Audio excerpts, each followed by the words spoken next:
और इस वक्त की बड़ी खबर आ रही है। मिडिल ईस्ट में जंग की आग तेज होती जा रही है। इजराइल की सेना आईडीएफ ने दावा किया कि उसने हिजबुल्लाह के संभावित उत्तराधिकारी हाशिम सफीद्दीन को भी मार गिराया है। इजराइल ने लेबनानी रिपोर्ट्स का हवाला दिया है। हाशिम सफीद्दीन के मारे जाने की जानकारी सामने आई। रिपोर्ट्स की माने तो गुरुवार को आधी रात में इजराइल ने बैरूत में हवाई हमले किए, भीषण हवाई हमले किए। इजरायलीज ने यह बताया कि ये अपने डीपेस्ट बंकर में बैठा था और डीपेस्ट बंकर में बैठ के जिस तरीके का हमला हमने किया है, हमारी जो बंकर बस्टर मिसाइल है वो सीधे अंदर घुसी होगी और नीचे जाके सब कुछ फोड़ दिया होगा, कुछ बचा नहीं होगा। इसका मतलब ये आदमी सैफुद्दीन ये मारा जा चुका है। लेबनान के जो मिनिस्टर हैं, एक मिनिस्टर है, उन्होंने ये बोला कि हमला बहुत खराब है और हमारी इकोनॉमी को इम्पैक्ट हो रहा है, लेकिन क्या करें, उन्होंने हिजबुल्लाह खुद पाल रखा है। इजराइल के पास अत्याधुनिक मिसाइलें, तोप और हथियार तो है, लेकिन उसकी सबसे बड़ी जरूरत है विस्फोटक की, क्योंकि बिना विस्फोटक के ये हथियार कुछ भी नहीं है। और यहीं पर भारत की भूमिका अहम हो जाती है और इसीलिए भारत अब इजराइल को हाई मेल्टिंग एक्सप्लोजिव यानी HMX की सप्लाई कर सकता है। इजराइल ने दावा किया है कि जो हिजबुल्लाह का नया चीफ बना था, अभी ढंग से ताज भी नहीं रखा गया था माथे पर, अभी ढंग से कुर्सी पर बैठ भी नहीं पाए थे, उसके पहले ही इजराइल ने जो है वो कांड कर दिया है। उसके पहले ही इजराइल ने जो है वो पूरा का पूरा खेल कर दिया है। और यहाँ पर कोई ऐसा भी नहीं कि खुलेआम वो व्यक्ति घूम रहा था, कुछ मतलब इतना नीचे बंकरों में घुस करके वो व्यक्ति बैठा था, लेकिन वहाँ पर भी इजराइल की टेक्नोलॉजी आप देखो। मैंने तभी कहा था ना आपसे कि ईरान की कितनी ज़्यादा टेक्नोलॉजी हाई है। मतलब मुझे लगता है हिजबुल्लाह ईरान से अच्छा सोचता है, क्योंकि या तो ये ईरान ने जानबूझकर हिजबुल्लाह के लिए मौत बुलाई है, या फिर ईरान बहुत बड़ा बेवकूफ़ देश है। मैं क्यों बार बार ऐसा कह रहा हूँ, क्योंकि आप उस देश के ऊपर मिसाइल मार रहे हो जिसमें आपको पता है कि उसके पास में आयरन डोम है, उसका कुछ नहीं बिगड़ेगा। तो या तो आपके पास में इन्फॉर्मेशन नहीं है, या तो आप उसको प्रवोक करना चाहते हो, क्योंकि आपको तो बाद में मारेगा, पहले वो मारेगा हिजबुल्लाह को। आपको चलो बाद में थोड़ा चपेटे आ जाएंगे, पहले हिजबुल्लाह मार खाएगा। या तो आपने जानबूझ किया है या बहुत ही बड़े महामूर्ख हैं। और इस वक्त की बड़ी खबर आ रही है। मिडिल ईस्ट में जंग की आग तेज होती जा रही है। इजराइल की सेना आईडीएफ ने दावा किया कि उसने हिजबुल्लाह के संभावित उत्तराधिकारी हाशिम सफीद्दीन को भी मार गिराया है। इजराइल ने लेबनानी रिपोर्ट्स का हवाला दिया है। हाशिम सफीद्दीन के मारे जाने की जानकारी सामने आई। रिपोर्ट्स की माने तो गुरुवार को आधी रात में इजराइल ने बैरूत में हवाई हमले किए, भीषण हवाई हमले किए। कहा जा रहा है कि उस समय सफीद्दीन एक अंडरग्राउंड बंकर में हिजबुल्लाह के वरिष्ठ अधिकारियों के साथ बैठक कर रहा था। तो इस वक्त की बड़ी खबर आ रही है। नसरल्लाह का उत्तराधिकारी मारा गया। हिजबुल्लाह का अगला कमांडर जो हो सकता था उसे लेबनान के शहर यानी कि कैपिटल बेरूत पे हुआ हमला अब तक का सबसे बड़ा हमला ऑफेंसिव के बाद, और खबर आ रही है कि उसमें मारा जा चुका है सैफुद्दीन, हाशिम सैफुद्दीन, जो कि नया हिजबुल्लाह का चीफ बना था। अभी 27 तारीख को पिछले चीफ यानी कि नसरुल्लाह मारे गए थे, और उसके बाद आज 4 तारीख, एक हफ्ते में ये नए चीफ को भी उड़ा दिया। खबर ये है कि नए चीफ को एक बिल्डिंग थी, उसके सब डीपेस्ट बंकर में वो मीटिंग कर रहा था, ऊपर से बॉम्बार्डमेंट करके मार दिया गया। तो ये है नसरुल्लाह और हाशिम सैफुद्दीन, ये हैं, इनको उड़ा दिया गया। इसमें अंदर के कुछ लोग शामिल थे, ऐसा बताया जा रहा है। इजरायलीज ने ये बताया कि ये अपने डीपेस्ट बंकर में बैठा था और डीपेस्ट बंकर में बैठ के जिस तरीके का हमला हमने किया है, हमारी जो बंकर बस्टर मिसाइल है वो सीधे अंदर घुसी होगी और नीचे जाके सब कुछ फोड़ दिया होगा, कुछ बचा नहीं होगा। इसका मतलब ये आदमी सैफुद्दीन ये मारा जा चुका है। कि ये भी कि इसके रेपरकशंस बहुत हाई है, मतलब 2 मार दी। अब हो सकता है ईरान की तरफ से एक और हमला हो। ईरान ने हमला तगड़ा किया था और ईरान के भी बंकर बस्टर बॉम्ब से या ईरान के जो भी बॉम्ब से उन्होंने भी ईरान इजराइल के जो एयरफील्ड्स थी या इजराइल के जो एयर बेसिस थे उसमें नुकसान तगड़ा किया था।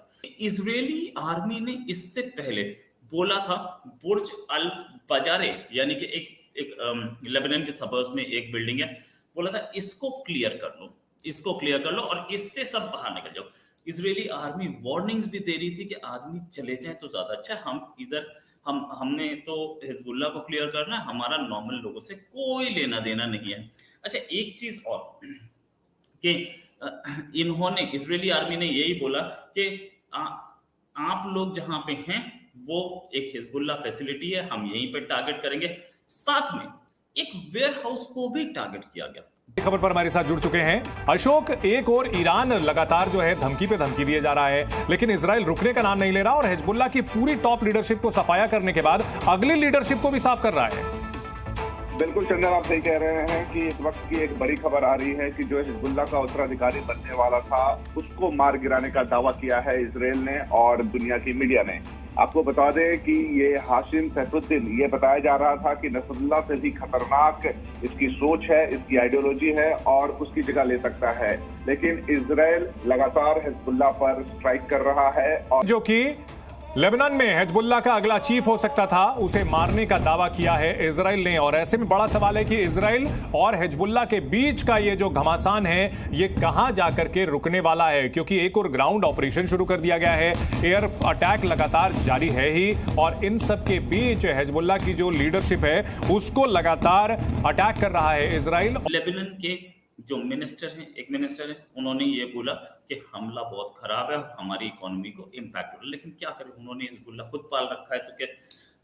अब बात करते हैं इस आदमी पे, जिस आदमी को मार दिया गया। इनको वैसे तो ये इंटरनेशनल टेररिस्ट है साहब और इनके ऊपर इनाम भी रखे हुए हैं, लेकिन इनको किसी को उम्मीद नहीं थी कि इतनी जल्दी निपटा दिया जाएगा। पीछे से कहीं से ईरान से इनके पास सपोर्ट थी, और ईरान से बोलिए या कहीं से भी, जहां से तो मुझे नहीं एग्जैक्टली पता ईरान से थी, बताते हैं इजरायली बोलते हैं कि ईरान से थी, तो मैं उसको मान लेता हूं। ईरान और इजराइल जिनके बीच जो तनाव चल रहा है, इसके ऊपर पूरी दुनिया की नजर बनी हुई है। देखना यह है कि आयतुल्ला खामनेई क्या संदेश देते हैं, क्योंकि इस संदेश पर ही निर्भर करता है आगे क्या होगा। हिजबुल्ला चीफ हसन नसरल्ला का अंतिम संस्कार आज गोपनीय तौर पर किया जाएगा। नसरल्ला की मौत इजराइल के हालिया हमले में हुई थी, जिससे पूरे क्षेत्र में तनाव और बढ़ गया है। हालांकि इस पूरे कार्यक्रम को बेहद गोपनीयता के साथ पूरा किया जाएगा ताकि किसी इजराइल के पास अत्याधुनिक मिसाइलें, तोप और हथियार तो है, लेकिन उसकी सबसे बड़ी जरूरत है विस्फोटक की, क्योंकि बिना विस्फोटक के ये हथियार कुछ भी नहीं है। और यहीं पर भारत की भूमिका अहम हो जाती है, और इसीलिए भारत अब इजराइल को हाई मेल्टिंग एक्सप्लोजिव यानी HMX की सप्लाई कर सकता है। हालांकि भारत तक इसकी पुष्टि नहीं करता है। ये एक्सप्लोजिव इजराइल के लिए बेहद जरूरी है, क्योंकि इसके बिना मिसाइल और बाकी हथियार किसी भी काम के नहीं रह जाते। भारत के इस कदम से इजराइल की सैन्य क्षमता में तेजी से इजाफा होगा और इजराइल अब अपने मिसाइलों को बाकी हथियारों का उत्पादन पूरी क्षमता से कर पाएगा, जिससे उसकी रक्षा व्यवस्था और भी ज्यादा मजबूत हो जाएगी। ये भारत का एक रणनीतिक समर्थन है, जिसमें दोनों देशों के बीच रक्षा सहयोग और भी गहरा हो जाएगा। भारत ने एक बार फिर ये दिखा दिया है कि वो अंतर्राष्ट्रीय मामलों में एक महत्वपूर्ण खिलाड़ी है, और उसके फैसले सिर्फ भारत के ही नहीं बल्कि उसके सहयोगी देशों के हित में भी होते हैं। भारत और इजराइल के संबंध सालों से बेहद घनिष्ठ हैं। दोनों देश न केवल रक्षा क्षेत्र में बल्कि व्यापार, विज्ञान, तकनीक जो इजराइल अपने रौद्र रूप में आ गया है, मतलब अभी तक जो हम देखते थे हमें ऐसा लगता था वो इसका रौद्र रूप है, लेकिन ये तो हर बीतते दिन के साथ में ज्यादा रौद्र होता चला जा रहा है। देखिए, यहूदियों ने एक कसम खाई है, जितने यहूदी हैं अराउंड द वर्ल्ड उन सब ने एक कसम खाई है कि दज्जाल की आमद होगी। यानी कि जो उनके हिसाब से, जो उनके यहूदी धर्म के हिसाब से उनके जो आखिरी पैगंबर आप कह सकते हो वो होंगे दज्जाल, या उनका जो आखिरी व्यक्ति आएगा दज्जाल नाम का, जो व्यक्ति तो क्या कह रहे, महाशक्ति कह लो आप, वो आकर के सारे मुसलमानों का नाश कर देगा। वो व्यक्ति जो आकर के जो है उसके पास में ताकतें होगी कि जिसको मुर्दे को भी जिंदा कर दे, एक से एक ताकतें होंगी, और उनके लिए ये सिंहासन तैयार कर रहे हैं यहूदी। उनको जो है वो सिंहासन दिया जाएगा ग्रेटर इजराइल का, ग्रेटर इजराइल बना रहे हैं यहूदी, ताकि वो एक बड़ी साम्राज्य हो जिसके सिंहासन पर वो आकर के बैठे दज्जाल। और उसके बाद फिर यहूदियों का परचम, ऐसा यहूदी मान्यताओं के हिसाब से मैं आपको बता रहा हूँ, ऐसा सब कुछ है।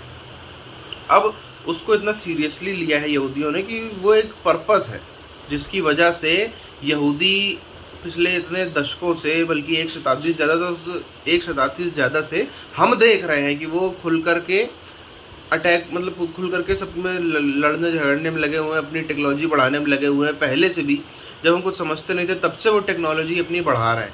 खैर, बड़ी बात यहाँ पर ये आ जाती है कि एक तो ये है, दूसरी प्रति जो उन्होंने जितना झेला है, यहूदियों ने कहाँ नहीं झेला।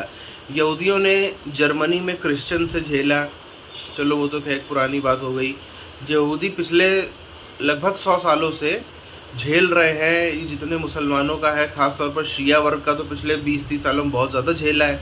शिया वर्ग का, पहले भी सुन्नी वर्ग का बहुत ज़्यादा झेलते थे, अभी भी ढका छुपा है, मगर शिया वर्ग से तो खुल के जो है जो प्रॉब्लम है। ये सब चीज़ें यहूदियों को इतना क्रूर, इतना खतरनाक, इतना आक्रामक बनाती जा रही है।